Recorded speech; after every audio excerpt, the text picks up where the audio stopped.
Sasa huu mradi umetusaidia sababu mto wetu Thange ulikuwa umemwagika mafuta ya Kenya Pipeline, na Floka walipokuja tumechukua maji juu ya mahali mafuta ilikuwa imemwagika.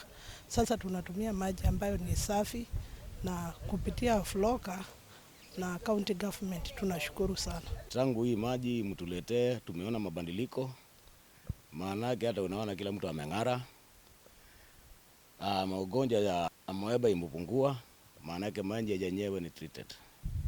Nikiwafungulia maji wanachotanga kutoka asubuhi mpaka jioni, watu kama 100. Kama saa hii hiyo muda tulikuwa tunaenda, mtu anakaa kwa nyumba anafanya mambo yake, kama ni kufungulia ng'ombe anafungulia.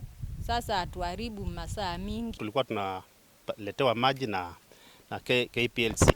Huu mradi kulingana na vile nimesimamia na nikaona utasaidia zaidi ya boma 3,000. Kwa hivyo hiyo ni hatua kubwa sana na ni jambo la kusifia, kwa sababu watu wa area hii walikuwa na shida nyingi sana ya maji safi, na vile huu mradi umekuja umeleta manufaa makubwa sana, na kama sisi wakaaji wa area hii ya Thange tunafurahia.